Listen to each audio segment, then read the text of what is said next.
ప్రభువైన యేసుక్రీస్తు నామములో మీ అందరికీ కూడా శుభములు తెలియజేస్తున్నాను.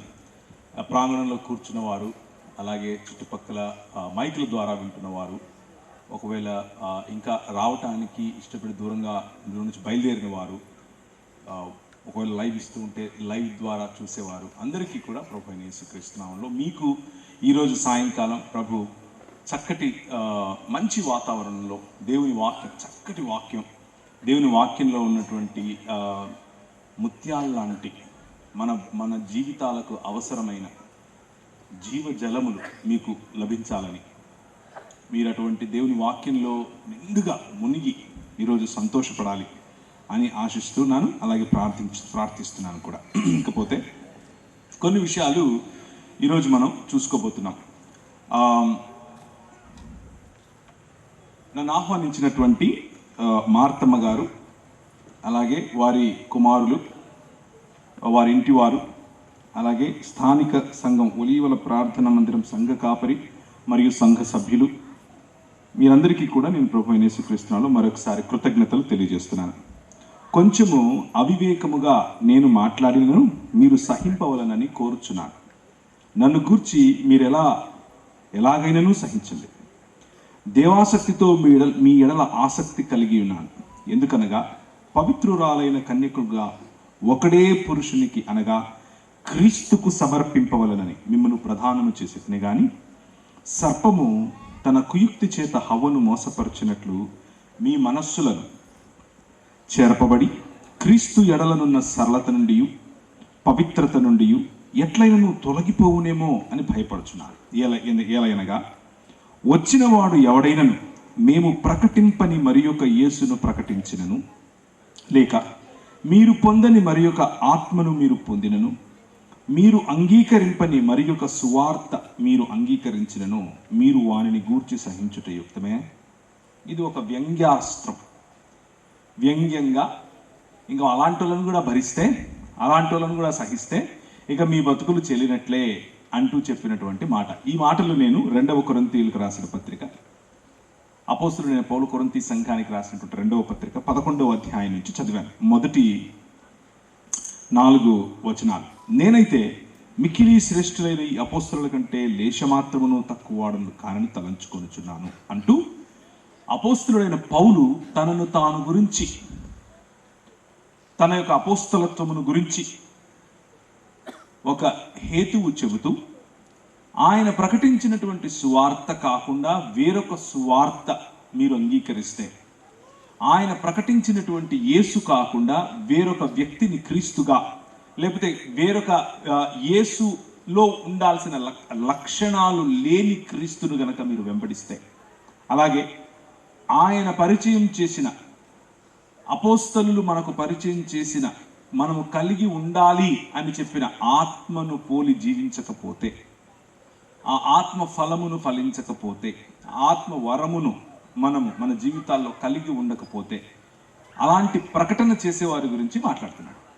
సో ఈరోజు సాయంకాలం నన్ను పిలిచింది కూడా మార్తమ్మ గారు, వారి కుమారులు, అలాగే సంఘ కాపరి మరియు సంఘ సభ్యులు అందరూ కలిసి నన్ను పిలవటానికి గల కారణం ఏమిటి అని అంటే, ఈ క్రీస్తు అవగాహన లేకపోవడం వల్లనే భ్రమపరుచు ఆత్మకు బలైపోతున్న క్రైస్తవం లేదా క్రైస్తవ్యం అని పేరు పెట్టారు. క్రీస్తు యొక్క అవగాహన సరిగ్గా లేకపోతే, యేసు క్రీస్తుని గురించినటువంటి అవగాహన సరిగ్గా లేకపోతే భ్రమపరిచే ఆత్మకు మనం లోనవుతాం. ఆ విషయం తెలిసిన విషయమే. అయితే ఏ క్రీస్తును, వారు ప్రకటించినటువంటి క్రీస్తును మనం ఎరగాలి అని చెప్పినటువంటి క్రీస్తు. చాలామంది క్రీస్తులు మనకు కనిపిస్తారు, చాలామంది యేసులు కూడా మనకు కనిపిస్తారు. కానీ క్రీస్తు, బైబిల్లో చెప్పబడినటువంటి క్రీస్తు యొక్క నేపథ్యం ఏమిటి, ఆయనను గురించినటువంటి సంపూర్ణ లేకపోతే బైబిల్కు సంబంధించిన అవగాహన మనలో ఉండాలి అన్నది ఈ ఆర్గనైజ్ చేసిన వారికి ఉన్నటువంటి ప్రధాన లక్ష్యం.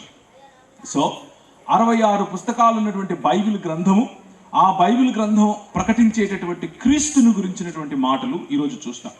అక్కడక్కడ కొన్ని ముక్కలు, అక్కడక్కడ కొన్ని వచనాలు తీసుకుని యేసుక్రీస్తు ఫలానా, యేసుక్రీస్తు ఇలా చేశాడు, అలా చేశాడు అని చెప్పటం మనం రెగ్యులర్గా వినేదే. మరి ప్రత్యేకంగా మళ్ళీ దాన్ని చెప్పడం అంత అవసరం కాదనుకుంటున్నాను. కానీ ఒక నెరేటివ్ రూపంలో లేకపోతే ఆయన సృష్టి మొదలుకొని నూతన సృష్టి జరిగే క్రమంలో ఆయన యొక్క పనిని, ఆయన యొక్క పొజిషన్ని, ఆయన యొక్క అధికారాన్ని, అలాగే అసలు ఆయన ఈ ప్రపంచంలో ఏం చేస్తున్నాడు అన్న విషయాన్ని మీకు వివరించే ప్రయత్నం ఈరోజు చేస్తాను. ఇదేది మీకు తెలియనిదేమి కాదు సుమా, మీకు తెలిసిందే. మీకు తెలిసిన విషయాన్నే నేను కొత్తగా ఏది చెప్పలేను, కానీ మీకు తెలిసిన విషయాలనే నేను మళ్ళీ మీ ముందు వల్లె వేస్తాను. మీరు బైబిల్ గ్రంథాన్ని తెరిచి అందులో వాటిని సరిచూసుకోండి. నేను ఎక్కడైనా తప్పిపోతానేమో, నేను ఎక్కడైనా తప్పు చెప్తున్నానేమో అని నన్ను ప్రశ్నించడానికి సిద్ధపడండి. నా ప్రసంగం అయిపోయిన తర్వాత మీకు ప్రశ్న జవాబులకు కూడా సమయం ఉంటుంది. ఆ ప్రశ్న జవాబుల సమయంలో కూడా మీరు నన్ను ఈరోజు జరిగిన దానికి, అలాగే మీ లైఫ్లో, మీ జీవితంలో బైబిల్కి సంబంధించిన ప్రశ్న కావచ్చు, వ్యక్తిగతమైన ప్రశ్న కావచ్చు, మీ విశ్వాస జీవితానికి సంబంధించిన ప్రశ్న కావచ్చు, సంబంధాలకు సంబంధించిన ప్రశ్నలు కావచ్చు, ఏవైనా కావచ్చు. మీరు ఒకవేళ ఏదైనా ప్రశ్నలు అడగాలి అని అనుకుంటే తప్పకుండా మీరు అడుగుదురు. కానీ వీలైనంత సమయం ప్రశ్న జవాబులకు కూడా కేటాయించే ప్రయత్నం చేస్తాం. దాన్ని గుర్తుంచుకోండి. అయితే మొదటగా, మేము ప్రకటించినటువంటి యేసును తప్ప ఏలైనగా వచ్చిన వాడు ఎవడైనను మేము ప్రకటింపని మరి ఒక యేసును ప్రకటించినను, లేక మీరు పొందని మరి ఒక ఆత్మను మీరు పొందినను, మీరు అంగీకరింపని మరి ఒక స్వార్థను మీరు అంగీకరించినను, మీరు వారిని గూర్చి సహించుట యుక్తమే అంటున్నాడు వ్యంగ్యంగా. ఎందుకు? వారు ప్రకటించినటువంటి యేసు, ఏ నరేటివ్, ఏ సందర్భంలో, ఏ నేపథ్యంలో వారు యేసును ప్రకటించారు, ఆ యేసు ఎవరు అన్నది ఈరోజు మీ ముందు మెల్లిమెల్లిగా కొద్దిగా విప్పే ప్రయత్నం చేస్తాను. అయితే ముందు డిస్క్లైమర్స్ మనం చూసుకున్నాం. అంటే counterfeit gospel, counterfeit Jesus, counterfeit Holy Spirit. దొంగ నోటు అనే దాన్ని ఎలా గుర్తుపట్టాలి అని కనుక మనం ట్రైనింగ్ తీసుకోవడానికి వెళ్తే, వాళ్ళు దొంగ నోటు ఇలా ఉంటుంది, దొంగ నోటు ఇలా ఉంటుంది అని చెప్పరు. మంచి నోటు ఎలా ఉంటుందో చెప్తారు. మంచి నోటు చూస్తే, మంచి నోటుని ఎంత పట్టుకుని, ఎంత చూసి, ఎంత దాన్ని స్పర్శించి అన్ని రకాలుగా చూస్తారో, అప్పుడు దొంగ నోటు అనేది చేతికి వచ్చినా కానీ ఇది మంచి నోటు కాదు అని తెలిసిపోతుంది. అలాగే చిన్న డిస్క్లైమర్ వేసి ముందుకు వెళ్తారు. కొంతమంది ప్రకటించే యేసు ఆయన కేవలము నరుడు. కొంతమంది ప్రకటించే యేసు ఆయన కేవలము ఒక ప్రవక్త. కొంతమంది ప్రకటించే యేసు ఆయన కేవలము దేవుడు మాత్రమే, నరుడు కాదు. కొంతమంది ప్రకటించే యేసు సిలువ మీది వరకు వచ్చాడు, ఆ తర్వాత వెళ్ళిపోయాడు, చనిపోయింది ఇంకెవరో. కొంతమంది ప్రకటించే యేసు చనిపోయి ఆత్మరూపంగా బయటకు వచ్చాడు. కొంతమంది ప్రకటించే యేసు, ఇలా వేరు వర్షన్స్ ఆఫ్ యేసు, వేరు వర్షన్స్ ఆఫ్ యేసు మనకు కనిపిస్తూ ఉంటారు. చాలా మంది ప్రజలు ప్రకటించే విధానంలో ఇలాంటివి కనిపిస్తూ ఉంటాయి. కానీ 66 పుస్తకాలు ప్రకటించేటటువంటి యేసు క్రీస్తు యొక్క విశిష్టత అది వేరు. మీరు నేర్చుకోవటానికి పెన్నులు, పేపర్లు తీసుకుని మరి కూర్చున్నారు కాబట్టి కొన్ని విషయాలు మీ ముందు చెప్పే ప్రయత్నం చేస్తాను. ఒక నరేటివ్, ఒక కథారూపకంగా మీ ముందుంచే ప్రయత్నం చేస్తాను. ఆ ప్రయత్నంలో భాగంగా కొన్ని వచనాలు అక్కడక్కడ బైబిల్ గ్రంథంలో తీయమని చెబుతాను. ఒకవేళ మీ దగ్గర బైబిల్ గ్రంథం లేకపోతే, పెన్ను పేపర్ కూడా లేకపోతే పర్వాలేదు, ఇక్కడ రికార్డ్ అవుతుంది కాబట్టి మీరు తర్వాత అయినా సరే యూట్యూబ్ ద్వారా గానో లేకపోతే ఫేస్బుక్లోనో వారు ఎక్కడ అప్లోడ్ చేస్తే అక్కడ దాన్ని తీసుకుని ఈ మైకుల ద్వారా వింటున్నవారు, చుట్టుపక్కల వింటున్నవారు ఒకవేళ పనులు చేసుకుంటూ వింటూ ఉంటే కూడా మీకు కూడా నేను ఈ ఆహ్వానాన్ని తెలియజేస్తున్నాను. ఒకవేళ మీరు ఇప్పుడు పెన్ను పేపర్ తీసుకుని నోట్ చేసుకునేంత సమయం కానీ అలాంటి పరిస్థితుల్లో కానీ మీరు లేకపోతే దట్ ఈస్ ఫైన్. రికార్డింగ్ మీరు యాక్సెస్ చేసుకోండి, అందులో నుంచి కొన్ని విషయాలను అర్థం చేసుకునే ప్రయత్నం చేయండి. కానీ ఈరోజు రాత్రి నేను పరిచయం చేయబోయేటటువంటి ఈ రాజు, ఈ కింగ్, ఈ రాజుని గురించి నేను మీకు పరిచయం చేయబోతున్నాను. ఆ రాజు చాలా గొప్ప రాజు. ఆ రాజు నిజమైన మనిషి. ఆ రాజు నిజమైన దేవుడు కూడా. ఆ రాజు భూమి ఆకాశములను కలుగజేసిన వాడు. ఆ రాజు ఆయన యొక్క గొప్పతనం, ఆయన యొక్క విశిష్టత అన్నిటినీ మించి ఆయనకు మీ పట్ల ఉన్న ప్రేమను ఈరోజు నేను మీకు తెలియజేస్తాను. అయితే మొదటగా ఒకసారి స్టేజ్ మీద కూర్చున్నటువంటి పాస్టర్ గారిని గమనించండి, లేకపోతే పక్కనున్నటువంటి సహోదరుని గమనించండి. వారు ఏ విధంగా అయితే మీరు కూర్చున్నటువంటి చైర్ను ఒకసారి గమనించండి. మీరు సింహాసనము మీద కూర్చున్నారు. ఆ ఆకాశం అన్నది మీరు కూర్చున్న సింహాసనం, భూమి అన్నది మీరు కాళ్ళు మోపినటువంటి పాదపీఠము. ఈ రెండిటిని కలిపేది, లేకపోతే భూమిని ఆకాశమును కలిపేది ఆయన, ఆ భూమి ఆకాశములను సృజించినటువంటి సృష్టికర్త.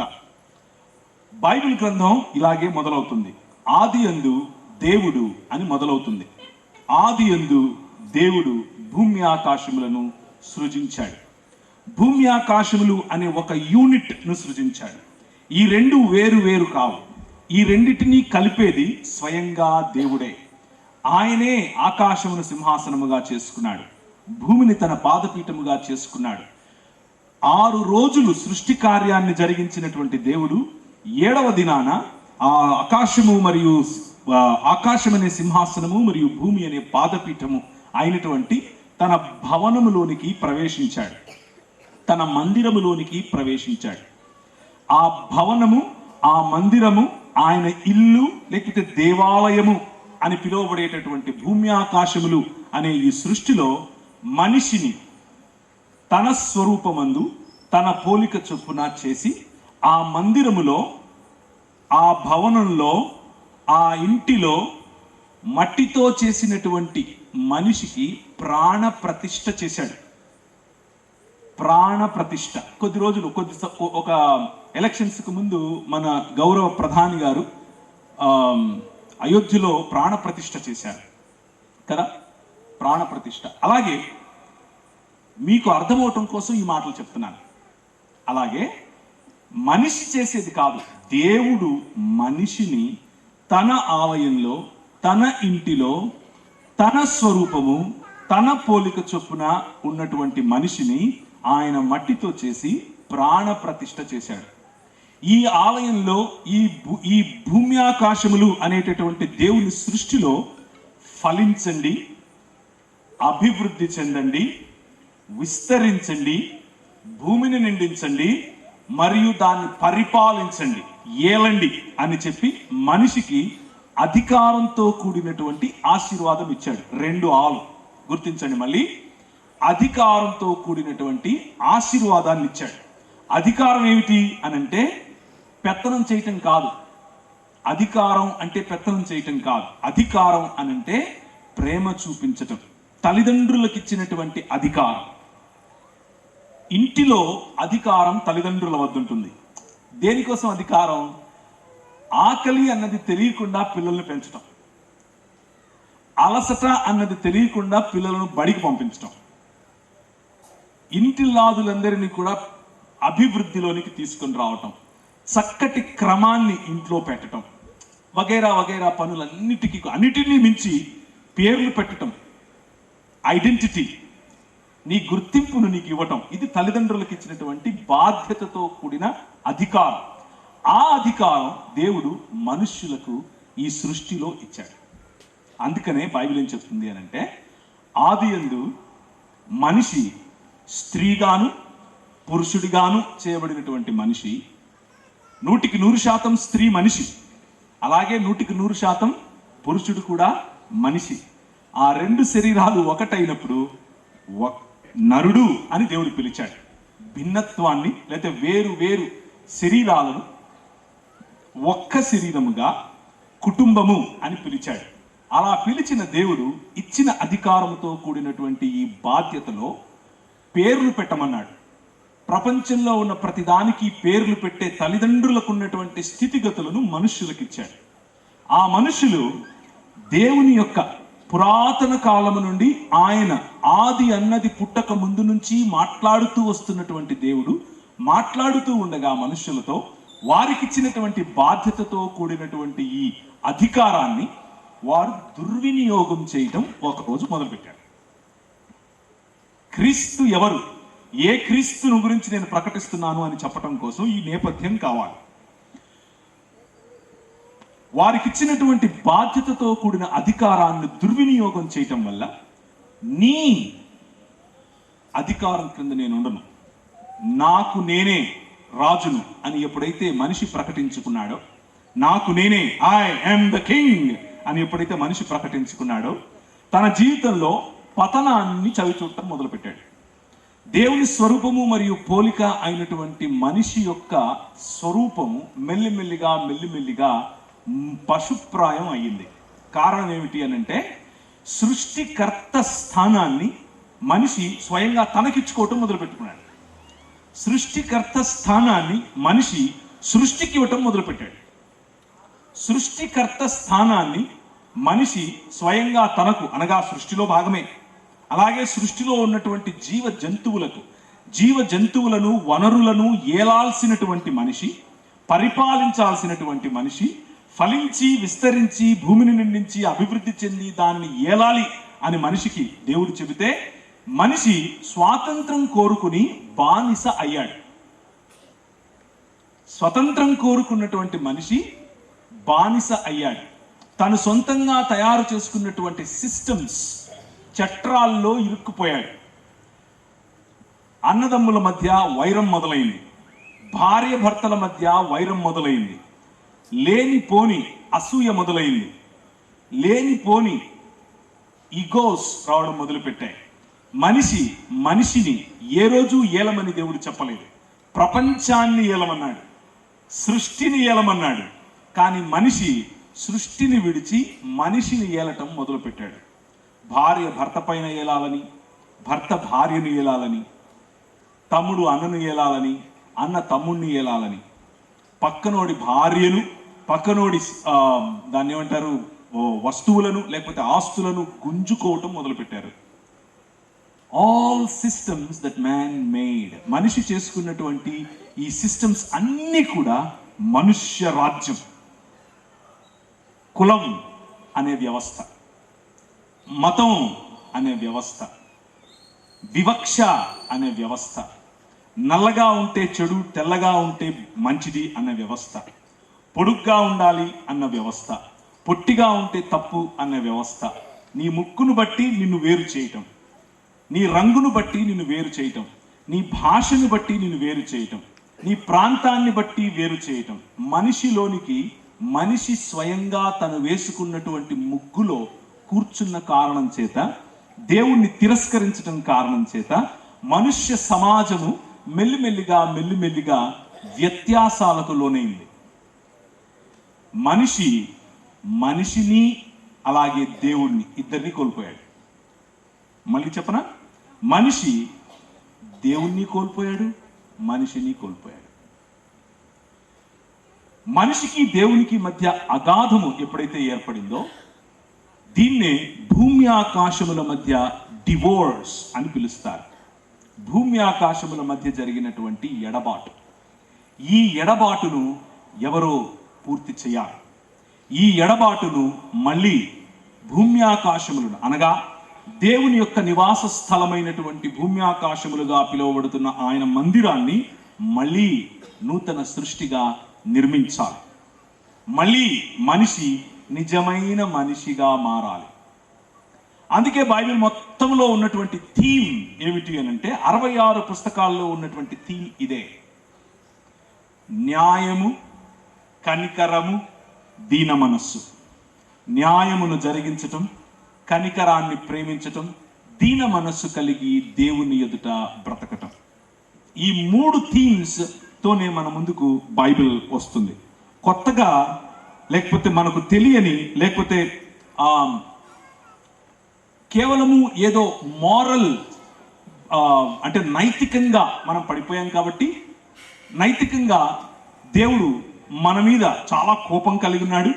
ఆ కోపం కలిగి ఉన్న దేవుడు మనల్ని తీసుకొని పోయి ఏ నరకంలోనో వేస్తాడు. నిన్ను చికెన్ 65 లేకపోతే చికెన్ తందూరి లాగా కాలుస్తూ ఉంటే ఆయనకు సంతోషం వస్తుంది. కానీ మీరు అలా వెళ్లకుండా ఉండడం కోసం ప్రభువైన యేసుక్రీస్తు మధ్యలో తలకాయ పెట్టాడు. ఆయన చచ్చిపోవడం వల్ల నేను ఇంకొక ప్రపంచానికి వెళ్ళిపోతాను అని ఒకవేళ ఇలాంటి సువార్త మీరు వినుండే అవకాశం ఉంది. మీరు ఒకవేళ అలా చెప్పకపోయినా మనం అలా అర్థం చేసుకునే అవకాశం ఉంది. అది బైబిల్ యొక్క థీమ్ కాదు. అది కాదు బైబిల్ యొక్క థీమ్. బైబిల్ యొక్క థీమ్ ఈరోజు మనం మాట్లాడుకుందాం.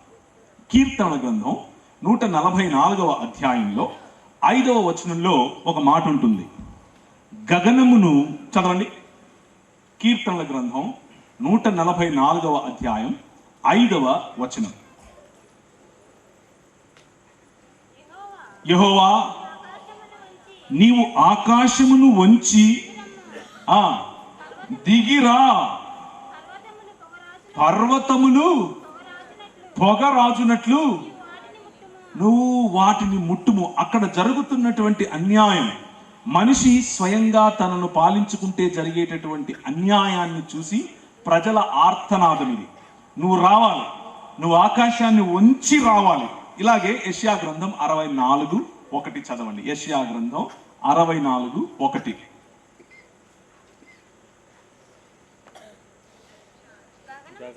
గగనమును చీల్చుకొని నీవు దిగివచ్చెదవు గాక, నీ సన్నిధిని పర్వతములు తత్తరిల్లును గాక. సరే చదవండి, ఆ తర్వాత ఏముందో ఇంటికి వెళ్ళిన తర్వాత చదువుకోండి. బేసిక్గా ప్రజల యొక్క, మనుష్యుల యొక్క ఆర్తనాదం ఏంటంటే, నువ్వు గగనాన్ని వంచి రావాలి, నువ్వు గగనాన్ని చీల్చి రావాలి, లేకపోతే మా బతుకులు ఇలాగే ఉంటాయి.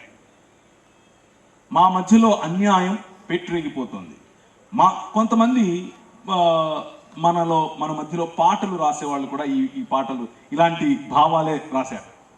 ఉన్నావా, అసలు నువ్వు ఉన్నావా, ఉంటే కళ్ళు మూసుకున్నావా అని పాట రాశారు. ఈ పాట వెనుకున్నటువంటి ఆర్తనాదం ఇదే. ఏం జరిగిపోతుంది సమాజంలో, మనుషుల మధ్య? ఈ నేపథ్యం, దేవుడు ఇలా గతించిపోతున్న, ఇలా కనుమరుగైపోతున్న మానవత, కనుమరుగైపోతున్నటువంటి మనుష్యత్వాన్ని తిరిగి పునరుద్ధరీకరించడానికి, తిరిగి మనుష్యులుగా మనలను మార్చడానికి ఆయన ఒక సృష్టి కార్యాన్ని మొదలుపెట్టాడు. 6 దినములు చేసిన సృష్టి 7వ దినమున ఆ ఇంట్లో ప్రవేశించి సింహాసనాసీనుడైనటువంటి ఈ రాజు ఏం చేశాడు ఇప్పుడు అనంటే, మన మధ్య నిజమైన మానవత, నిజమైన మనుష్యత్వాన్ని పెంపొందించటం కోసం తనే మనుష్యధారిగా రావటానికి ఒక సంకల్పాన్ని వేశాడు. ఒకసారి ఎఫెసీయులకు రాసిన పత్రిక 1వ అధ్యాయం 10వ వచనం. ఎఫెసీ పత్రిక 1వ అధ్యాయం 10వ వచనం. క్రీస్తును గురించిన అవగాహన. ఎందుకు ఈ క్రీస్తు, ఎందుకు వచ్చాడు?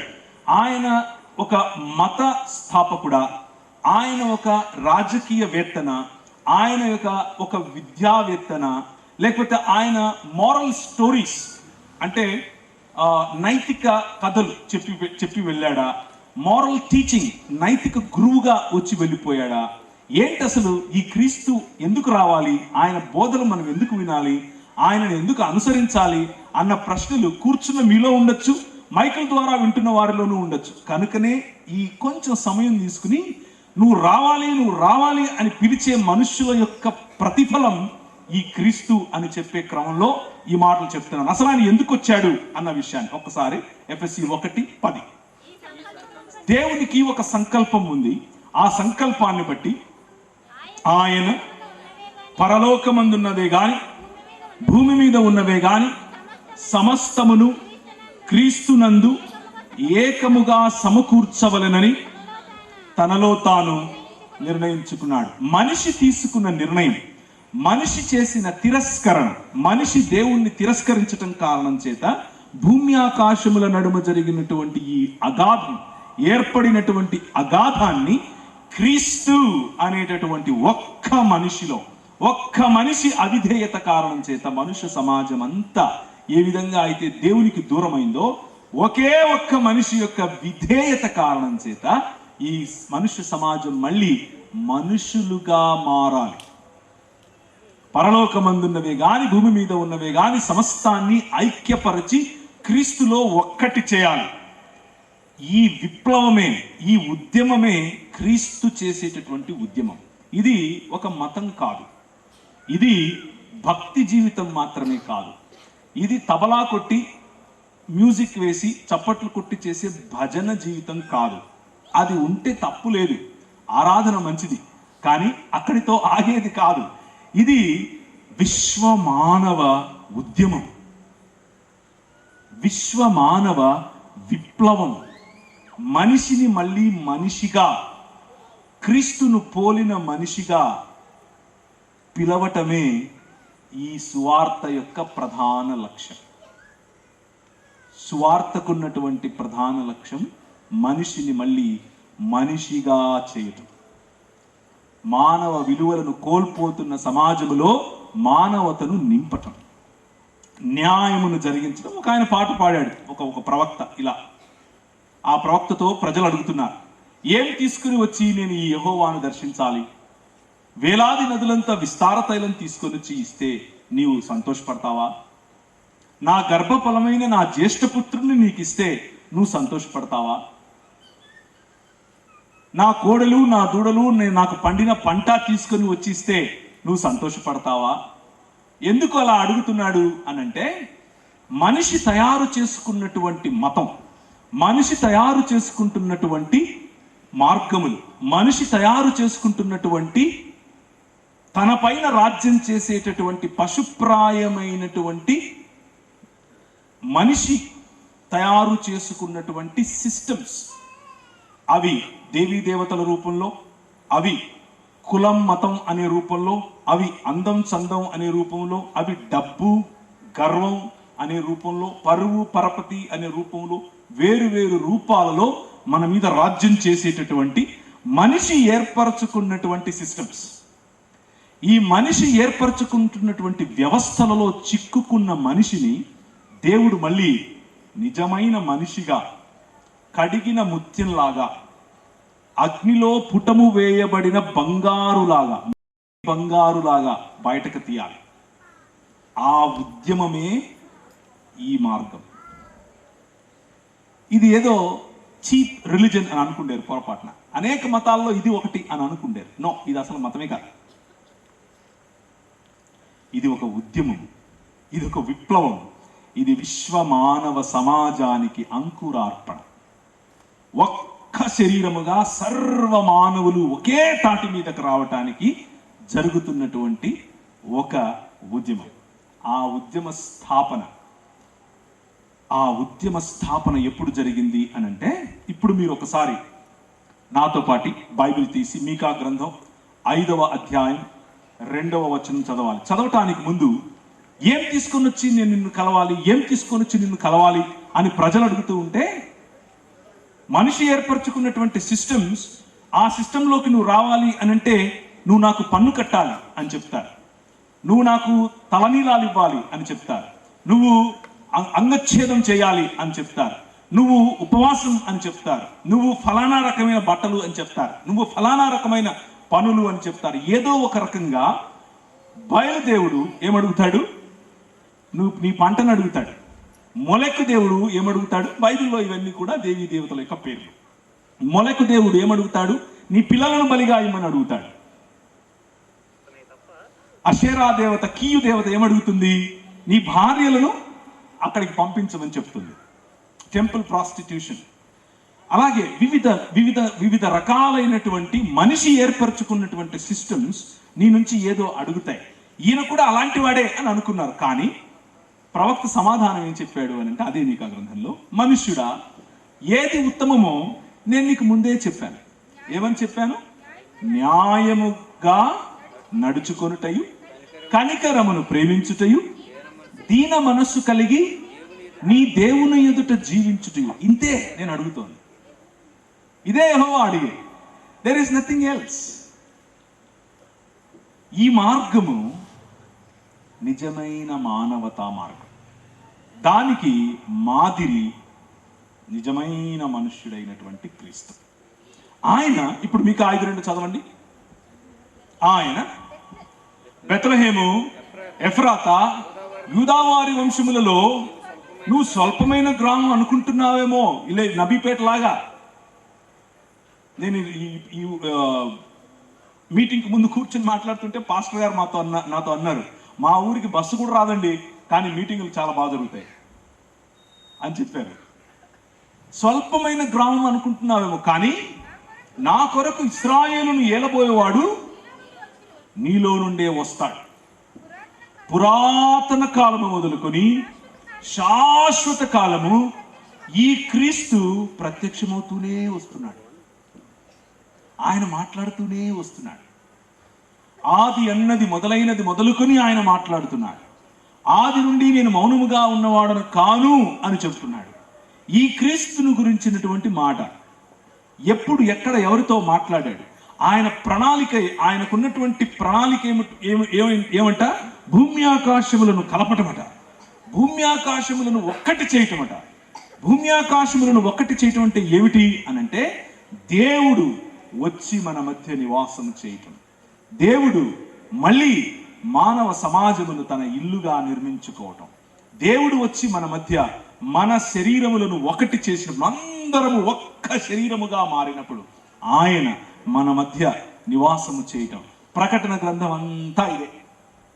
ఆఖరి పుస్తకం, మొదటి పుస్తకం ఆదికాండం, ఆయన చేసినటువంటి సృష్టి. ఆఖరి పుస్తకం ప్రకటన గ్రంథం, ఆయన ముగించేటటువంటి నూతన సృష్టి. నూతన సృష్టి. క్రీస్తు ఎవరు అనంటే నూతన సృష్టిని మొదలుపెట్టినవాడు. మనుషులను చూస్తున్నాడు. మనుషులతో పురాతన కాలం మొదలుకొని శాశ్వత కాలం తన ప్రత్యక్షత చూపిస్తున్నాడు. మనుషులు పశుప్రాయులైపోతున్నారు, వావి వరుసలు లేని వాళ్ళు అయిపోతున్నారు, పశు సంభోగులుగా మారిపోతున్నారు. అలాంటి సమయంలో దేవుడు చూసి వారిని అసహ్యించుకున్నాడు, బాధపడ్డాడు. ఛీ, ఏంటి వీళ్ళు, నా స్వరూపం నా పోలిక చొప్పున నేను కట్టినటువంటి ఈ మందిరములో, నేను కట్టినటువంటి ఈ నివాసములో నా పోలికగా, నా ప్రతిబింబంగా వాళ్ళని నేను పెడితే వీళ్ళేంటి ఇలా తయారయ్యారు, వీళ్ళని ఇలా వదిలేయకూడదు, ఏదో ఒకటి చేస్తాను. ఏం చేయాలి? కత్తెట్టుకుని వచ్చి అందరినీ వేసేయాలా? అది మనిషి ఆలోచన. దేవుని ఆలోచన అలా ఉండదు. దేవుడు ఆలోచించి వీళ్ళని నేను సరిచేస్తాను అని అన్నాడు. ఆ సరిచేసే కార్యక్రమంలో ఈ క్రీస్తు, ఏ క్రీస్తు అయితే ఏదెను తోటలో ఆదాముతో మాట్లాడుతూ వచ్చాడో ఆ క్రీస్తు ఒకానొక రోజు నోవహు అనే ఒక కుటుంబాన్ని ఏర్పరచుకున్నాడు. మొదటి నిబంధన, ఇదే నిబంధన ఈ రోజు వరకు నూతన నిబంధనగా మన మధ్య ఉంది. ఏంటా నిబంధన అంటే, నేను లయకారకుణ్ణి కాదు, నేను నూతన సృష్టి చేస్తాను, నూతన సృష్టిగా మనుష్యులను తిరిగి నేను ఉద్ధరిస్తాను అని చేసినటువంటి నిబంధన. ఆ నిబంధనలో మనుష్యులను ఏర్పరచుకొని మిగిలిన మనుష్య సమాజం అంతా కూడా నశించిన క్రమంలో ఒక్క కుటుంబము నుంచి మళ్ళీ మనుష్య సమాజాన్ని తీశాడు. మనుష్య సమాజం పెరుగుతూ ఉంది, కానీ వారి ఊహలోని, ఆలోచనలోని ప్రతిదీ కేవలం ఎల్లప్పుడూ చెడ్డగా ఉన్న కారణం చేత వారిలో నుండి తీసినటువంటి ఒక్క వ్యక్తి, ఒక్క కుటుంబము నుంచి మళ్ళీ సమాజాలు మొదలయ్యాయి. మొదట నిమ్రోదు సమయం. నిమ్రోదు సమయంలో నుండి భయంకరమైనటువంటి ఆలోచనలు, భయంకరమైనటువంటి పనులు. నేను రాజు అని అనుకున్నాడు నిమ్రోదు. ఐ యామ్ ద కింగ్ అని మళ్ళీ ఈ రాజు నిరూపించి, అక్కడ నుంచి ఈ నాగరికత ఎలా పయనించింది అని అంటే మెసొపొటేమియా నాగరికత వైపుకు వెళ్ళింది.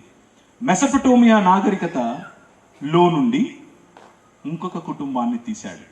ఆ కుటుంబం పేరే అబ్రహాము అనే కుటుంబం. అబ్రహామును పిలిచి, నీ ద్వారా నేను ప్రపంచాన్ని ఆశీర్వదిస్తానని చెప్పాడు, ప్రపంచాన్ని ఐక్యపరుస్తానని చెప్పాడు.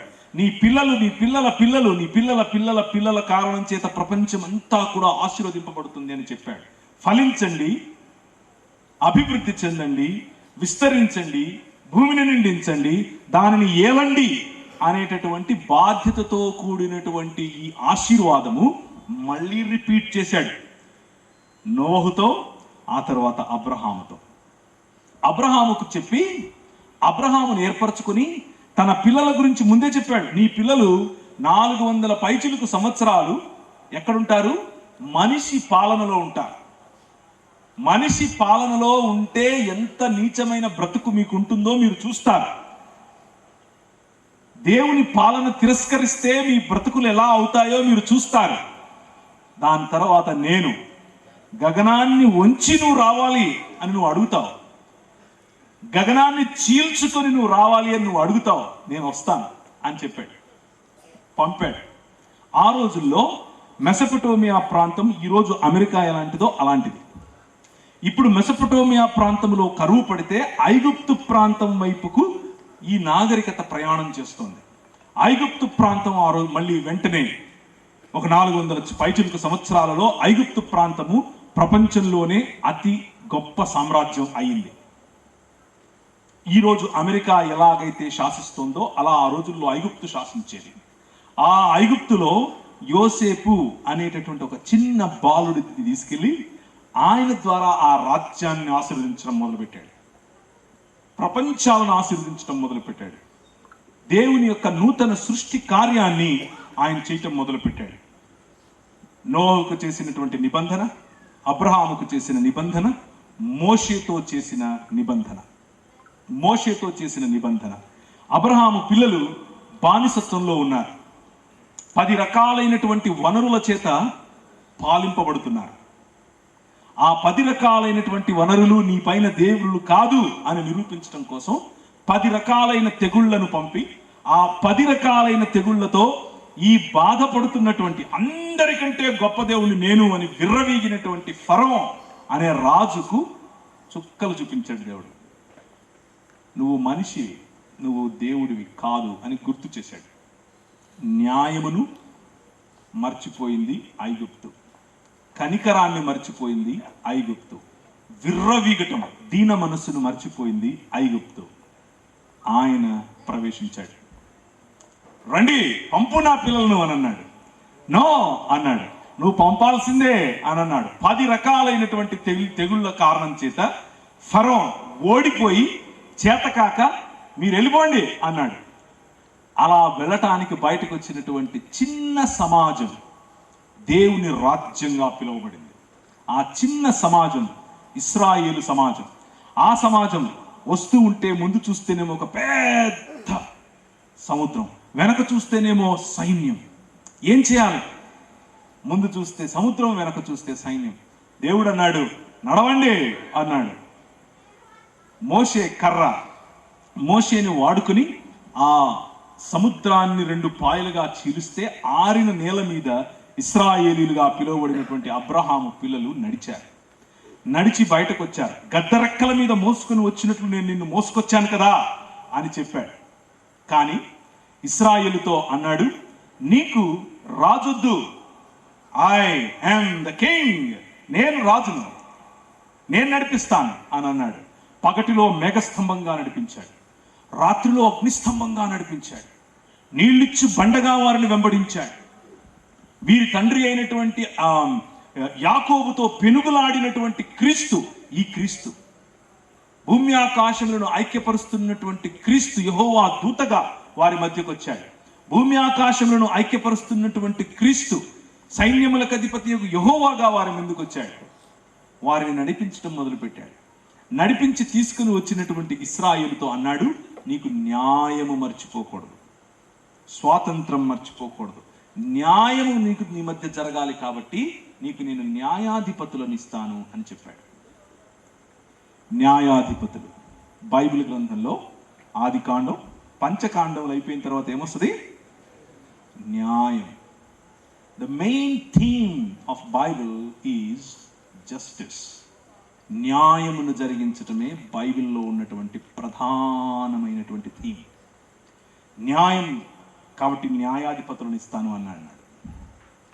నీ మధ్య కనికరం ఉండాలి, కాబట్టి నీకు ఒక రాజ్యాంగాన్ని ఇస్తాను అని అన్నాడు. దాన్నే ధర్మశాస్త్రం అని పిలుస్తున్నాం. మనుష్యులను దేవుని రాజ్యముగా ఏర్పరిచాడు. మీ ద్వారా మీరు దీపపు స్తంభము, చూడండి, ఈ స్తంభం మీద దీపాలు కట్టారు. ఎందుకు కట్టారు? ఆ మధ్యలో పోలు పెట్టి ఎందుకు పైన దీపాలు పెట్టారు? అందరికీ వెలుగు రావాలని. అన్ని దేశాలు, అన్ని రాజ్యాలు నిన్ను చూసి నేర్చుకోవాలి, నిన్ను చూసి నా దగ్గరికి రావాలి అని అన్నారు. కానీ ఇశ్రాయేలు దీపం వెలిగించి ఎక్కడ పెట్టింది? మతం కట్టింది. నిన్ను తాకను, నిన్ను ముట్టను, నీ దగ్గర తిన్ను, మీ ఇంటికి రాను, నేను అది గడుక్కోవాలి, నేను ఇది గడుక్కోవాలి, కోశర భోజనమే తింటాను, నువ్వు సమరయుడు అయితే మాట్లాడను, నిన్ను కలవను, ఇలాంటివన్నీ చేయటం మొదలుపెట్టింది. ఇశ్రాయేలు ఏ తప్పైతే ఆదాము నుంచి చేస్తూ వస్తారో మనుషులు, అదే తప్పును రాజ్యముగా ఏర్పరచుకున్న ఇశ్రాయేలు చేసింది. ఏం చేసింది? సమూయేలు దగ్గరకు వచ్చి, న్యాయాధిపతులు బాగానే ఉంది కానీ నీ కొడుకులు సెట్ అవరు, మాకేం కావాలి? రాజు కావాలి అని అడిగారు. రాజు కావాలి అని అడిగారు. అదేంట్రా, నేను కదా రాజు మీకు, నేను కదా భర్త మీకు, నేను కదా ప్రియుణ్ణి మీకు, నేను కదా తండ్రిని మీకు, నేను కదా కాపరిని మీకు, గద్ద తన పిల్లలను రెక్కల మీద మోసుకొచ్చినట్లు నేను కదా ఫరోను ఓడించి తీసుకొచ్చాను. ఇప్పుడు మీలో నుండే ఒక రాజు కావాలనుకుంటున్నారేంటి? సమూయేలు ఇచ్చేసే, నో ప్రాబ్లం. మనిషి ఏర్పరచుకునే సిస్టమ్స్, మనిషి ఏర్పరచుకునే వ్యవస్థలు, మనిషి ఏ విధంగా రోజు రోజుకు కృషించిపోతాడో చూసే వ్యవస్థలు వాళ్ళకు కావాలి కదా. ఏమన్నారంటే, మా చుట్టుపక్కల ఉన్న రాజ్యాలకు ఏ విధంగా అయితే రాజున్నాడో మాకు అలాగే కావాలి. ఈ న్యాయాధిపతులు అంటే కుదరదు మాకు, నువ్వు కనికరం చూపించంటే కుదరదు మాకు, దీన మనస్సు కలిగి బ్రతకాలి యెహోవా ఎదుట, ఎందుకంటే మనం ఆనుకోవాల్సింది ఆయన మీద అంటే కుదరదు, మాకు రాజు కావాలని అన్నాడు. దానికి ప్రభు అన్నాడు, నీకు రాజు కావాలా? తీసుకో. నీ రాజు గుర్రం మీద వెళ్తూ ఉంటే నీ పిల్లలు వెనకల ఈటలు బాల్యాలు పట్టుకుని పరిగెట్టాలి. నీ రాజు లోపలికి వస్తే కాళ్ళు కడగాలి. నీ రాజు లోపలికి వస్తే సెంటు పూయాలి. ఆయన అలిసొస్తే నువ్వు మసాజ్ చేయాలి. నీ పిల్లలు రొట్టెలొత్తాలి. ఇవన్నీ చేస్తారా మీరు అని చెప్పాడు. పర్లేదన్నారు, మాకు ఈ సిస్టమ్ బాగుందని అన్నారు. దేవుని రాజ్యముగా ఉండాల్సినటువంటి ఇశ్రాయేలు మతంలోనికి దిగజారింది. మతం కట్టుకొని మానవ కల్పితమైన, మానవ నిర్మితమైన రాజ్యాన్ని కట్టుకొని మానవ రాజ్యంగా మారింది. అప్పుడు ప్రభు అన్నాడు, నేను మీకు అక్కర్లేదా? సరే. మీరు న్యాయాన్ని జరిగించరా? సరే. మీరు కనికరాన్ని ప్రేమించరా? ఓకే. మీకు దీన మనస్సు వద్దా? సరే. మనిషి మనిషిగా కాకపోతే, మనిషి మనిషిగా బ్రతకకపోతే నేను అక్కడ ఉండలేను అని అన్నాడు. పగటిలో మేఘస్తంభముగా మీ మధ్యలోకి వచ్చాను, రాత్రిలో అగ్నిస్తంభముగా మీ మధ్యకి వచ్చాను. మీరు మోసుకు తిరుగుతున్నటువంటి గుడారములోనికి, ప్రత్యక్ష గుడారములోనికి షకీనా మహిమలాగా దిగి వచ్చాను. ఆ క్రీస్తును నేను. కానీ మీరేమంటున్నారు? నేను కాదు, మీలో ఒకడు కావాలంటున్నారు, తీసుకోండి అని అన్నాడు. తీసుకున్నారు. దేవుడు తన హృదయానుసారుడైనటువంటి దావీదును రాజుగా ఇచ్చి, ఆ రాజుకు ఒక మాట చెప్పాడు. 2వ కీర్తన తీస్తారా? కీర్తనల గ్రంథం 2వ అధ్యాయం. ఆ రాజుకు ఒక మాట చెప్పాడు. క్రీస్తు, ఏ క్రీస్తును ప్రకటిస్తున్నామో చూడండి. అన్యజనులు ఎలా అల్లరి చేయుచున్నారు, రండి వారి కట్లు విప్పుదుము అని భూరాజులు ఒకరితో ఒకరు కూర్చుని మాట్లాడుకుంటున్నారు. కానీ యెహోవా, సైన్యములకు అధిపతి యెహోవా, సింహాసనాసీనుడైన యెహోవా వారిని చూసి నవ్వుతున్నాడు. అరే పిచ్చోళ్ళారా, మీ చేత అవుతుందా? మీరు కట్టుకునే వ్యవస్థల్లో అవుతుందా? బానిసలు అవుతారు, బానిసత్వంలోనే బ్రతుకుతారు. నా కుమారుడు సింహాసనాసీనుడై ఉన్నాడు సియోనులో, ఆయన ద్వారా నేను చేస్తాను అని క్రీస్తు పుట్టుకకు 1000 సంవత్సరాల క్రితం నుంచి చెబుతూ వస్తున్నటువంటి మాటలు.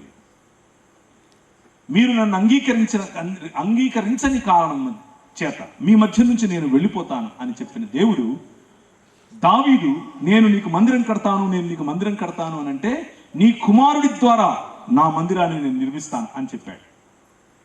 నీ కుమారుడు, ఆయన అనుకున్నాడు సొలొమోను అనుకున్నాడు. సొలొమోను కట్టాడు మందిరం. కానీ ప్రభు చెప్తున్నది ఇంకొక కుమారుడు, ఆయన ఏర్పరుస్తున్నటువంటి విశ్వ మానవ శరీరం అనేటటువంటి ఈ మందిర నిర్మాణాన్ని తన కుమారుడైనటువంటి క్రీస్తు ద్వారా చేస్తాను అని చెప్పినటువంటి మాట. ఆ మాట, నన్ను అడుగుము, జనములను నీకు స్వాస్థ్యంగా ఇస్తాను అని చెప్పాడు 2వ కీర్తనలో. అదే కీర్తన, రాజు వస్తాడు, ద కింగ్ విల్ కమ్. ఎప్పటి నుంచి? పురాతన కాలం మొదలుకొని శాశ్వత కాలము తన ప్రత్యక్షతలు చూపిస్తూ వస్తున్నటువంటి రాజు. ఆ రాజును మనకు ఈ అపోస్తలుడు పరిచయం చేశారు.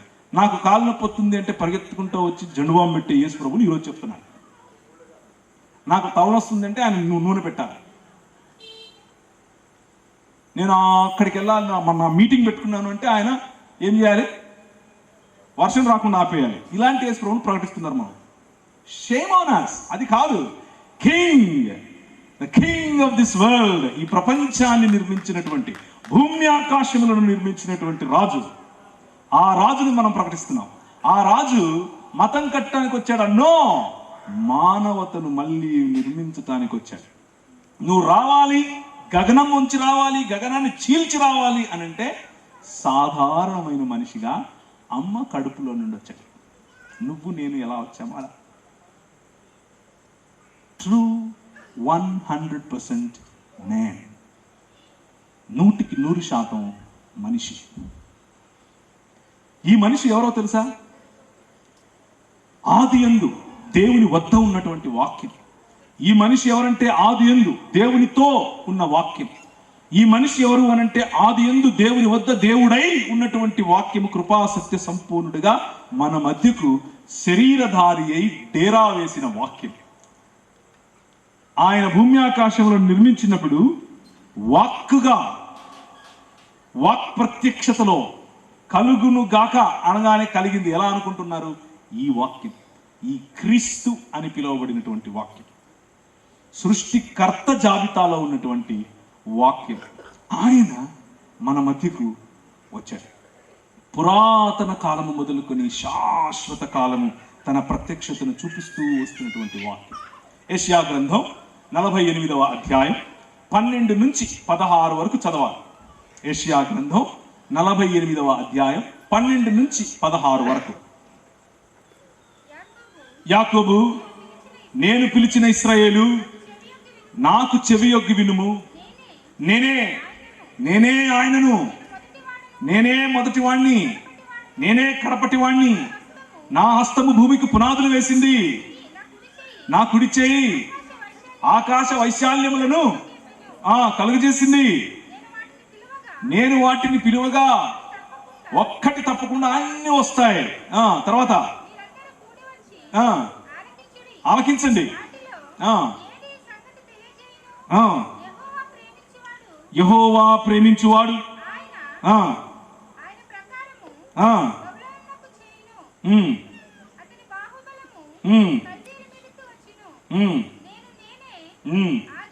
నేనే ఆజ్ఞ ఇచ్చిన వాడును, నేనే అతన్ని పిలిచాను, నేనే అతన్ని రప్పించాను.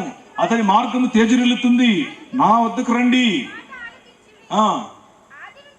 ఆది నుండి నేను రహస్యంగా మాట్లాడలేదు. ఆ ఆది అన్నది పుట్టిన కాలం మొదలుకొని నేను అక్కడ ఉన్నవాడిని. ఏ క్రీస్తుని మనం ప్రకటిస్తున్నాము అని అంటే సమయం అన్నది కూడా కలుగజేసినటువంటి, సమయం అన్నది కలుగక ముందు నుంచి ఉన్నటువంటి క్రీస్తును మనం ప్రకటిస్తున్నాం. ఈ ఇశ్రాయేలీయులు న్యాయమును, కనికరమును, దీన మనస్సును విడిచిపెట్టి మతంలో పడితే వారి మధ్య నుంచి తన సన్నిధిని నేను తీసుకుని వెళ్ళిపోతాను అని చెప్పినటువంటి క్రీస్తు వెళ్ళిపోయిన కారణం చేత భర్త లేని భార్య, ప్రియుడు లేని ప్రియురాలు, తండ్రి లేని కుటుంబం, కాపరి లేని మంద, రాజు లేని రాజ్యంగా మారిపోయారు. దూరము నుండి చిరుత పులులు వచ్చినట్లు, సింహము వచ్చినట్లు, పంజా విసురుతూ వచ్చినట్లు బబులోను దేశాన్ని దేవుడు పైకి లేపాడు. నిమ్రోదు సమయం, మెసపటోమియా సమయం, ఐగుప్తు సమయం, ఇశ్రాయేలు సమయం, ఇప్పుడు బబులోను సమయం వచ్చింది. బబులోను అనేటటువంటి Babylonian kingdom, Achaemenid kingdom, Akkadian రాజ్యముగా ఈ రోజు కూడా మనం చరిత్రలో చదువుకునేటటువంటి kingdom, super power of those days. ఆ రోజుల్లో ఉన్నటువంటి సూపర్ పవర్ వచ్చి వీళ్ళని పట్టుకెళ్ళింది. రాజు లేని రాజ్యం. అప్పుడు అడిచారు ఈ అరుపులు, నువ్వు రావాలి, నువ్వు రాకపోతే మేము ఏమైపోతాం అని అంటే నేను వస్తాను అని చెప్పాడు. యెషయా గ్రంథం 39 అధ్యాయాలంతా ఇదే. మీ మధ్యలో న్యాయం లేదు కాబట్టి నేను మీ మధ్యలో నుంచి వెళ్ళిపోతాను, బబులోను వస్తుంది. మీ మధ్య కనికరం లేదు కాబట్టి నేను మీ మధ్య నుంచి వెళ్ళిపోతాను, బబులోనుకు చెరగా మీరు పోతారు.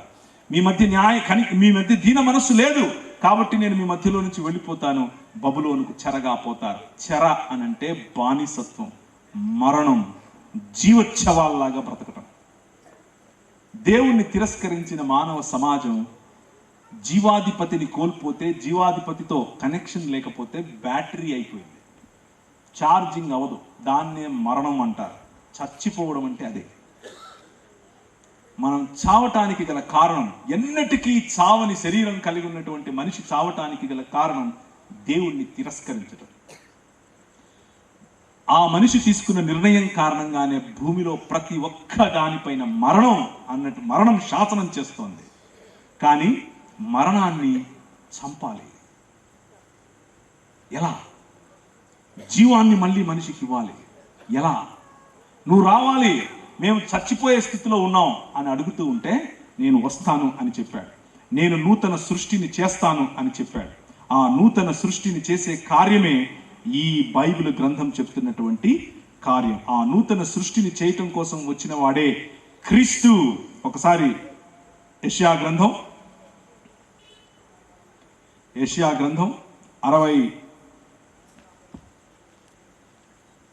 66.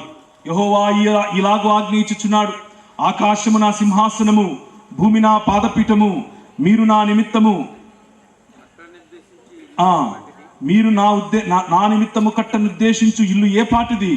నాకు విశ్రమ స్థానముగా మీరు కట్టనుద్దేశించింది ఏ పాటిది? అవన్నీ నా హస్తకృత్యాలే అని చెబుతూ, ఆయన చేసినటువంటి సృష్టిలో ఆయనకు మీరు మతం కట్టేది కాదురా బాబు, ఆయన సృష్టిలో మీరు ఆయన మందిరముగా ఉంటారు.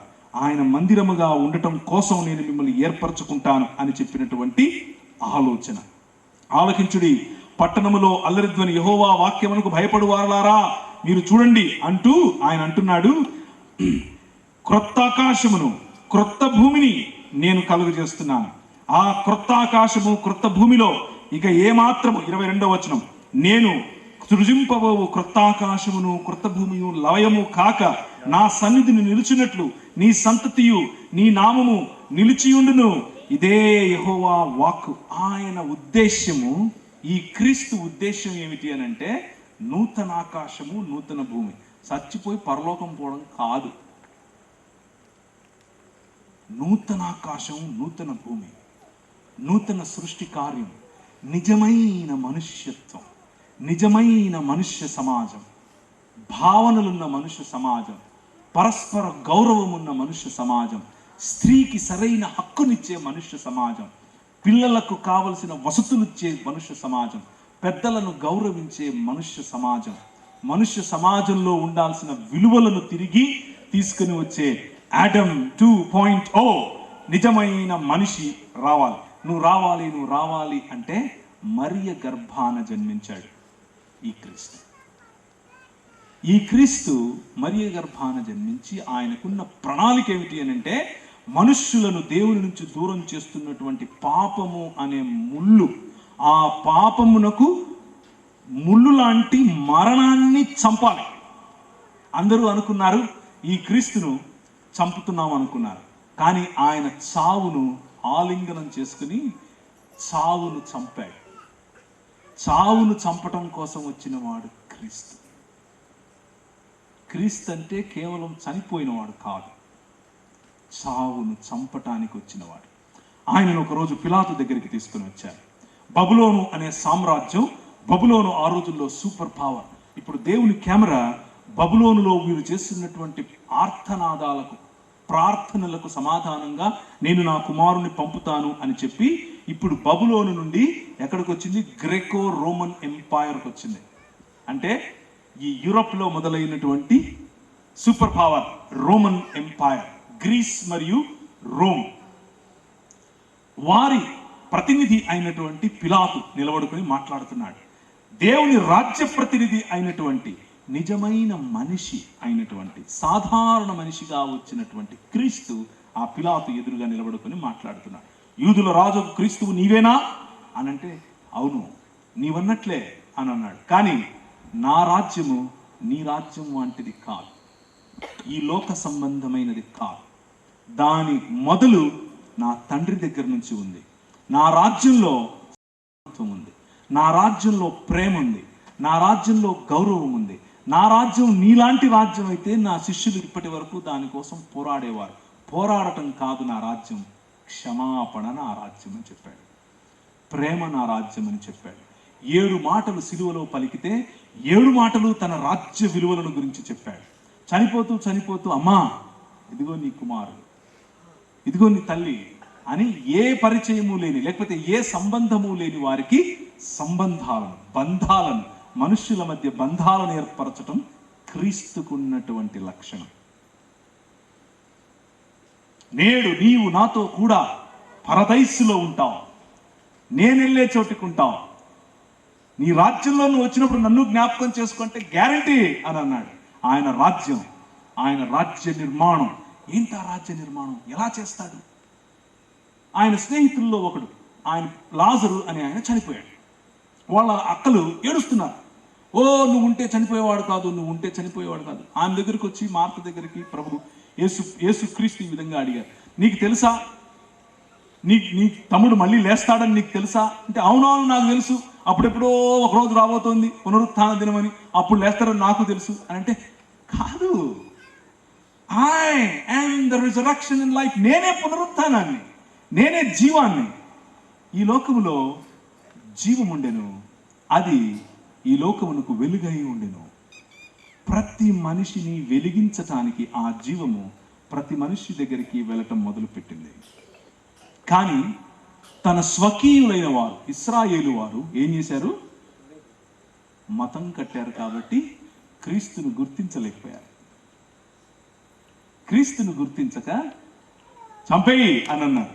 ఆయన ఈ లోకములో మనుష్యుడిగా బ్రతికినప్పుడు, మనుష్యుడిగా నడిచినప్పుడు ఆయనకున్న ఏకైక శత్రువు మతం.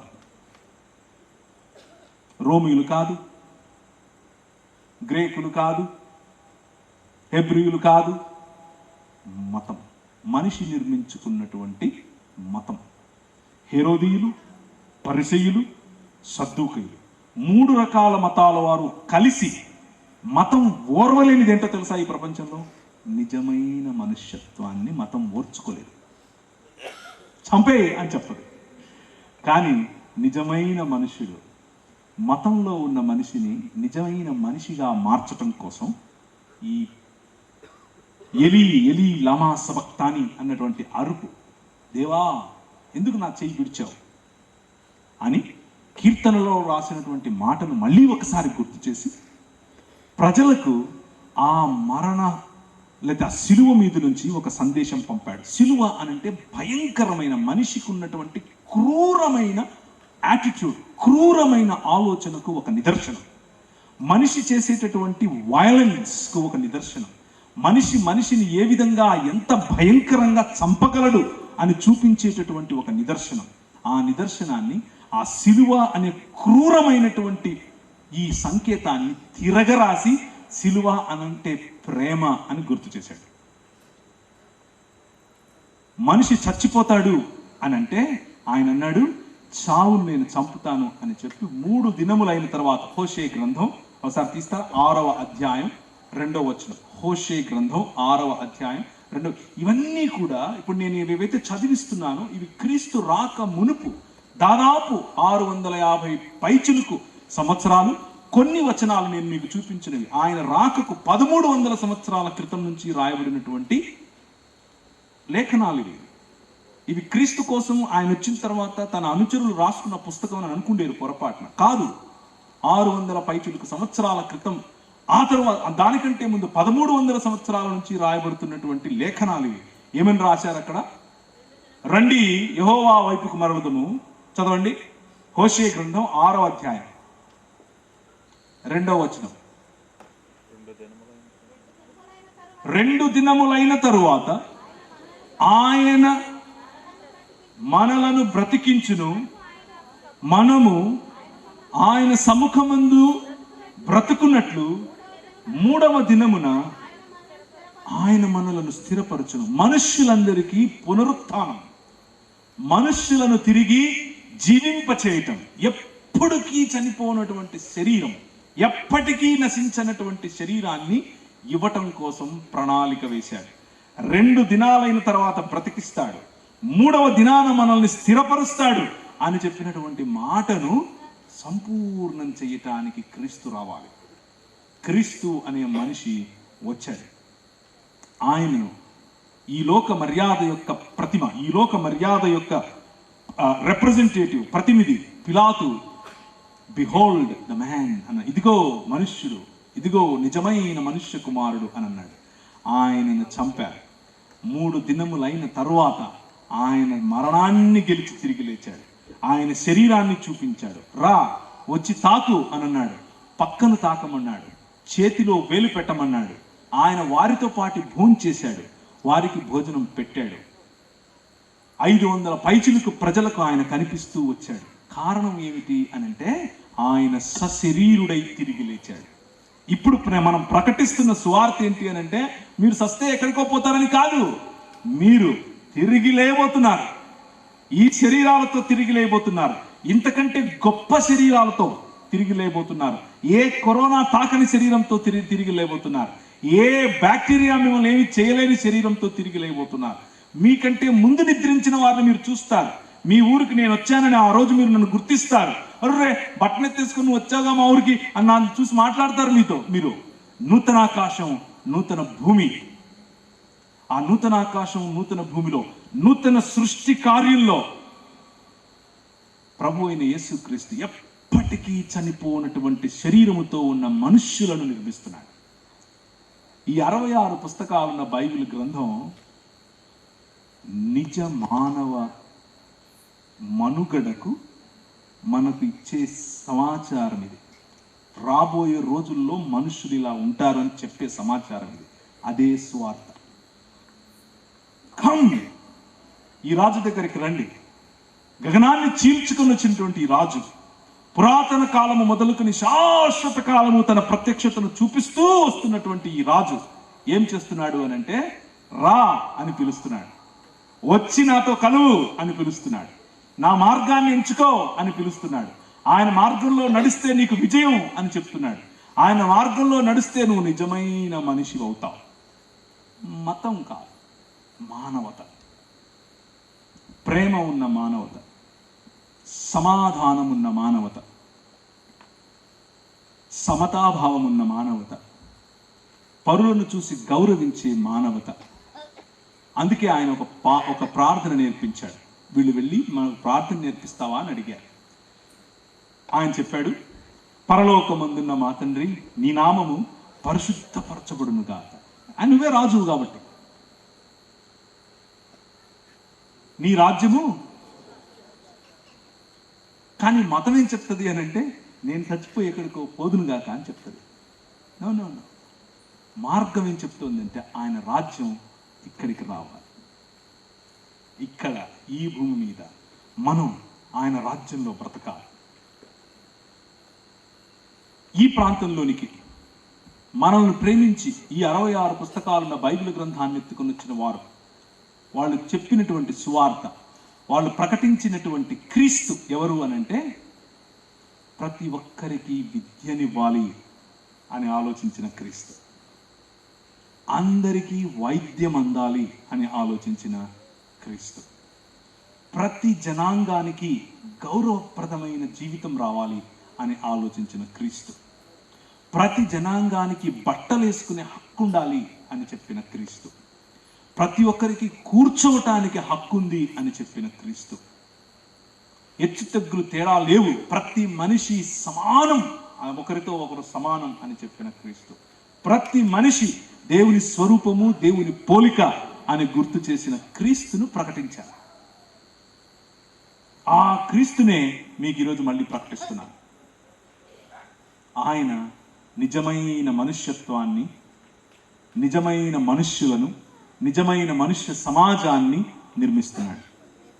ఈ విప్లవంలో, ఈ ఉద్యమంలో భాగస్థులు అవ్వాలి అని అనుకుంటే కూర్చున్న మీరైనా సరే, అలాగే మైకుల ద్వారా వింటున్న వారైనా సరే, మీ దృక్పథం ఇది ఏదో బయటోళ్ళు తీసుకొచ్చిన మతం అని మీరు అనుకుంటే పొరపాటు పడకండి. కాదు, ఇది విశ్వమానవ ఐక్యత.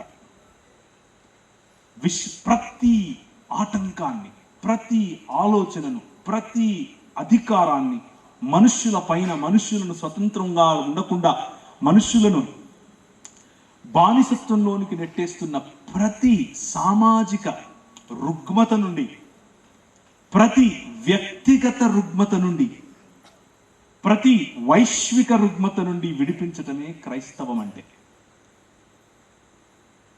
వ్యక్తిగతంగా నిన్ను రక్షించటానికి, నీకు దేవునికి మధ్య ఉన్న పాపము, దాని ద్వారా వచ్చిన మరణము అనే ముళ్ళును విరిచివేయటానికి క్రీస్తు వచ్చాడు. సామాజికంగా మనల్ని ఒకటి చేయటానికి, మన మధ్య కులం, మతం, ప్రాంతం, భాష, రంగు, రుచి ఏ తేడా లేదు, మనందరము ఒక్క దేవుని పిల్లలం అని చెప్పే ఒక్క ఐక్యత అనేటటువంటి భావనను చూపించటానికి, సామాజిక రక్షణనివ్వటానికి వచ్చాడు. అలాగే వైశ్విక ప్రపంచాన్ని, అన్ని దేశాల్లో, అన్ని రాజ్యాలలో, అన్ని రకాలైన ప్రజలను ఐక్యపరిచిన తర్వాత భూమి ఆకాశములను ఐక్యపరచడానికి ప్రభు అయిన యేసు క్రీస్తుగా, ఒక్క మనుష్యుడిగా మన మధ్యకు వచ్చాడు. This is what Christ is. క్రీస్తును గురించిన అవగాహన ఇంత విశాలమైంది. నేను సుట్ట తాగాను, నేను బీడీ తాగాను, నేను టీవీ చూశాను, నేను సినిమాకి వెళ్ళాను కాబట్టి నరకం వెళ్ళిపోతాను, యేసుప్రభు వచ్చాడు కాబట్టి ఆయన దేవుడు చంపేశాడు, ఇప్పుడు నేను పరలోకం వెళ్ళిపోతాను. ఇది చాలా సంకుచితమైన ఆలోచన. అది కాదు, అది పర్యవసానం పాపానికి. పాపము నిజమైనది ఏమిటి అని అంటే, దేవుని స్థానాన్ని దేవునికి ఇవ్వకుండా మనిషి సృష్టిలో మిగిలిన ఏ సృష్టికైనా సరే ఇవ్వటం. దాన్నే బైబిల్ గ్రంథం విగ్రహారాధన అని పిలుస్తుంది. దేవుని స్థానాన్ని దేవునికి మాత్రమే ఇవ్వటమే నిజమైన మనిషి. ప్రభు యేసుక్రీస్తును సాతాను 40 దినాలు ఆయన ఉపవాసం ఉన్న క్రమంలో, 40 దినాలు శోధించే క్రమంలో 3 రకాలైన ప్రశ్నలు, 3 రకాలైనటువంటి ప్రలోభాలు ఏవైతే ఆదాముకు పెట్టిందో అదే ప్రలోభాలు. ఒకటి భోజనం, ఆధారం గురించినటువంటి ప్రలోభం. 2 అధికారానికి సంబంధించిన ప్రలోభం. 3 ఆరాధనకు సంబంధించిన ప్రలోభం. 3ట్లోనూ ఆదాము ఓడిపోయాడు. క్రీస్తు నిజమైన, లేకపోతే 2వ ఆదాముగా, నిజమైన మనిషిగా, నో, ఆరాధన కేవలము తండ్రికే, నో, అధికారం నాది, ఐ యామ్ ద కింగ్, నువ్వు కాదు అని నిరూపించాడు. ఆధారం, రొట్టెలుగా రాళ్ళని చేసుకోవటం ఏమిటి? నా తండ్రి నోట నుంచి వచ్చే ప్రతి మాట నాదే. ఆయన నిబంధన నూతన నిబంధన. ఇది మోషేకి ఇచ్చినటువంటి నిబంధన తరువాత దావీదుకి ఇచ్చినటువంటి నిబంధన. దావీదుకి ఇచ్చినటువంటి నిబంధనే భూమి ఆకాశములు ఐక్యపరిచేటటువంటి మందిరము అనే నిబంధన. ఆ నిబంధనే నూతన నిబంధనగా వచ్చినటువంటి క్రీస్తు. అనేకుల కొరకు తన రక్తమును కార్చి, అనేకుల కొరకు తన శరీరమును విరిచినటువంటి క్రీస్తు. ఒక్క శరీరం, ఒకే రొట్టె, ఒకే మానవ సమాజం, ఒక్క శరీరం, ఒకే రక్తం, అందరిలోనూ ప్రవహించేది నేనే, నా రక్తమే అని చెప్పే ఏకైక భావజాలం క్రీస్తు భావజాలం. We are all one in Christ. క్రీస్తునందు మనం ఒకటి, ఒక్క మానవ సమాజం అని చెప్పేందుకే క్రీస్తు యొక్క పుట్టుక, క్రీస్తు యొక్క అవతరణ, క్రీస్తు యొక్క మరణం మరియు క్రీస్తు యొక్క పునరుత్థానం చేసి పొందిన తర్వాత అంతటితో ఆపివేయలేదు ఆయన అన్నాడు, నేను ఇక్కడ నుంచి వెళ్ళిపోయిన తర్వాత మీ మధ్య మీకు సంపూర్ణ సత్యాన్ని, సంపూర్ణ ప్రేమను, పాపమును గురించి, తీర్పును గురించి, అలాగే నీతిని గురించి మీకు తెలియచేయటానికి ఆత్మనిస్తానని చెప్పాడు. వారు ప్రకటించినటువంటి యేసును కాని వేరొక యేసును ఒకవేళ మీరు ఇన్ని రోజులు ఆలోచిస్తే ఆ యేసును పక్కన పెట్టండి. వారు ప్రకటించినటువంటి, వారు పరిచయం చేయనటువంటి వేరొక ఆత్మను మీరు ఒకవేళ గ్రహించి ఉంటే ఆయన ప్రధానమైన ఉద్దేశం మీకు సంపూర్ణమైన సత్యాన్ని తెలియచేయటం, మీకు వరముల చేత మిమ్మల్ని నింపటం, మిమ్మల్ని నిజమైన మానవులుగా, నిజమైన మనుష్యులుగా క్రీస్తు సారూప్యంలోనికి, ఆయన భావజాలంలోనికి, ఆయన మాట్లాడినట్లు ఆయన దయ, ఆయన కనికరం, ఆయన క్షమాపణ, ఆయన సమానత్వాన్ని మీకు తెలియచేయటానికి ఆయన మీ మధ్యలో ఉంటాడు. జిమ్మిక్కులు చేయటానికి, అంగళ్ళు పెట్టుకోవటానికి కాదు. దురదృష్టం ఏమిటి అని అంటే క్రైస్తవం ఆ దిశగా వెళుతోంది. అది అపోస్తలులు పరిచయం చేసిన ఆత్మ కాదు. చివరిగా వారు ప్రకటింపని సువార్త, వారు ప్రకటించిన సువార్త ఏమిటి అంటే పునరుత్థానం అనే సువార్త, మనిషి మళ్ళీ మనిషిగా మారే సువార్త, మనిషి మధ్యకు దేవుడే వచ్చి తన నివాసమును ఏర్పరచుకునే సువార్త. ప్రకటన గ్రంథం 21వ అధ్యాయం. ప్రకటన గ్రంథం 21వ అధ్యాయం. నూతన ఆకాశము నూతన భూమి, ఈ సంకల్పం క్రీస్తులో నెరవేరేటటువంటి సంకల్పం. మొదటి వచనం నుంచి చదవండి. అంతట నేను క్రొత్త ఆకాశమును క్రొత్త భూమిని చూచితిని. మొదటి ఆకాశము గతించిపోయింది, సముద్రము అనగా ఖేయాస్ ఇక లేదు. మరియు నేను నూతనమైన యెరూషలేము అను పరిశుద్ధ పట్టణము తన భర్త కొరకు అలంకరింపబడిన పెండ్లి కుమార్తెలాగే ముస్తాబై పైనుంచి దిగి రావటం నేను చూశాను. ఆ తర్వాత ఏం జరిగింది? అప్పుడు ఇదిగో దేవుని నివాసము మనుషులతో కూడా ఉన్నది. That is the theme of Bible. క్రీస్తు యొక్క ప్రధాన లక్ష్యం ఇదే, దేవుని నివాసము మనుష్యుల మధ్య ఉండటం. మనం ఈ నివాసాన్ని విడిచి ఎక్కడికో వెళ్ళిపోవటం కాదు, ఆయన వచ్చి మన మధ్య నివాసం చేయటం, ఆయన వచ్చి మన మధ్య నివాసం చేసే మందిరముగా మానవ సమాజాలు మారటం. ఈ రాత్రి ఒకవేళ ఈ రాజుతో నీకు పరిచయం లేకపోతే, దేవుని యొక్క గృహముగా, దేవుని యొక్క ఇల్లుగా, దేవుని యొక్క మందిరముగా మారేటటువంటి సమాజముగా నబీపేట ఉండాలి అని నీ మనసులో నీకు ఒక ఆలోచన కలిగితే, ఈ రాత్రి ఈ ప్రభువు నిన్ను పిలుస్తున్నాడు. నాకు ఒక ప్రణాళిక ఉంది అని చెప్తున్నాడు. ఆ ప్రణాళికలో నువ్వు భాగమవుతావా అని పిలుస్తున్నాడు. నువ్వు మతం మారక్కర్లేదు, ఏం చేయక్కర్లేదు. Follow this Christ. ఈ క్రీస్తును అనుసరించటం. ఈ క్రీస్తును అనుసరిస్తే నిజమైన మనుష్యత్వాన్ని రుచి చూస్తాం. తల ఉంచుకుంటే ప్రార్థించుకున్నాం.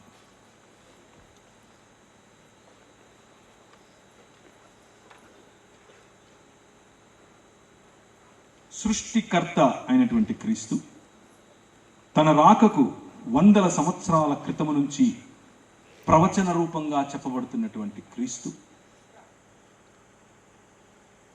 గగనాన్ని చీల్చుకొని నువ్వు రావాలి అని మనుష్యుల ఆర్తనాదాలకు జవాబుగా కన్య మరియ గర్భములో నుంచి వచ్చిన క్రీస్తు పురాతన కాలము నుంచి శాశ్వత కాలము తన ప్రత్యక్షతలు చూపుతూ వస్తున్నటువంటి క్రీస్తు ఈ రాత్రి నీ జీవితంలో తన ప్రత్యక్షతను చూపించడానికి సిద్ధంగా ఉన్నాడు. ఆయన ప్రత్యక్షత కలిగిన ప్రతి మనిషికి ఆయన ఇచ్చేటటువంటి బహుమతి, ఆయన విశ్వాస్యతకు ఆయన మీకిచ్చే బహుమతి ఎన్నటికీ ఏ పురుగు పట్టని, ఏ కుళ్ళు పట్టని నూతన శరీరం, ఎప్పటికీ చనిపోని మానవ సమాజం. నూతన ఆకాశము నూతన భూమి అనేటటువంటి తన ఇంట్లో తనకు జతపనివారుగా ఉండేటటువంటి మానవ సమాజం. ఆయనే రాజుగా ఏలుతూ ఉండగా ఆయనతో కలిసి రాజ్యమేలే మానవ సమాజం. అందులో భాగంగా నువ్వు ఉండాలి అని అనుకుంటే ఈ రాత్రి నిన్ను పిలుస్తున్నాను. పునరుత్థానం అనేటటువంటి ఈ మార్గం వైపుకు ఒక అడుగు వేసి చూడు. అందులో భాగంగా ఆయన నీకు పరిశుద్ధాత్మనిస్తాడు. పరిశుద్ధాత్మని శక్తి కారణంగా సమాజములను నువ్వు స్వస్థపరచొచ్చు, దేశములను స్వస్థపరచొచ్చు, శరీరములను స్వస్థపరచొచ్చు, బంధములను స్వస్థపరచొచ్చు.